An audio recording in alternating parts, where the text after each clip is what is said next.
Good afternoon. My name is Trey Josh, in with Ponderosa Now. Today we have a very special guest. Please welcome Richard Preston. Hello, everyone. How are you doing today? I'm perfect in this prime afternoon. How about you, sir? Doing well. So today we're here to talk about the book, The Hot Zone. So what's the purpose of this book? So the purpose of the book is to spread awareness about a very fatal virus that started in Africa, and it made its way to the U.S. So I decided to write about it so that way people can be very aware. So can you give me a brief summary of the book, please? Yes, as a fact, I even brought a copy with me. Is a brief summary about the book. The Hot Zone is about a few victims that experienced this in its early stages, or when it was new to us, down in Africa. And it made its way all the way to America. We see a bunch of brave scientists that are willing to sacrifice everything, even their own lives, in order to protect us and figure out this horrible virus. Sounds pretty interesting. So do you have any family members that were affected by this virus? Personally, I don't have any family members or any relatives at all that were affected by this horrible virus. But if you guys are one of the people watching this, I pay my respects to you guys. There's many families that have, how can I say it, been absolutely scarred and mortified about the deaths of their loved ones because of a virus. So I decided to take measures into my own hands, and with their consent and their respect, and write about them and interview them, which I thank them so much for letting me do that. So, viruses, they're not something that everyone just talks about.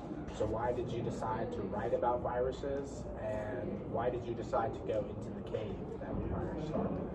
Well, as a child, I always found it very intriguing on how scientists would do so much to take care of bacteria, modern day colds, find vaccines, and then viruses that would appear, especially ancient ones, how they would do everything they possibly can to contain it and to definitely not let it spread throughout the public.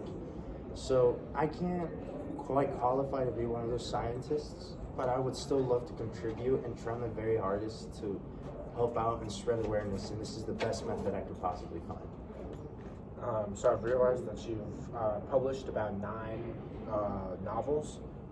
What is your top seller? Currently, to this date, my top seller is The Hot Zone, and it is one of the best sellers I've ever made. It's made it to the New Yorkers, the New York Times. I'm here in this beautiful interview, which thank you so much, and thank you so much to the camera crew. The Hot Zone would be my #1 bestseller.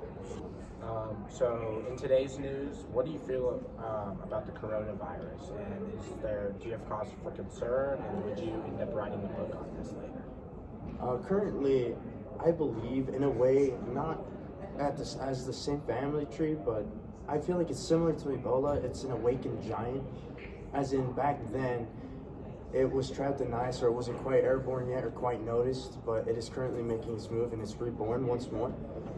Currently, I'm writing about it, but I'm not quite too worried about it quite yet. But I expect probably a book to come out later in the future. Looking forward to that. Thank you.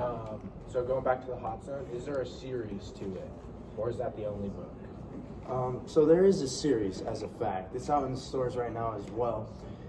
It's not as big of a seller as this one, but a lot of people tend to enjoy them, and it's called The Hotter Zone.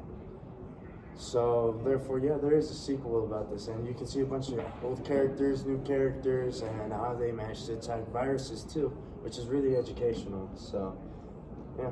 Awesome. Well, look forward to reading them. Well, that's all the time we have, so thank you. Well, thank you so much for having me, and make sure you guys check out The Hot Zone.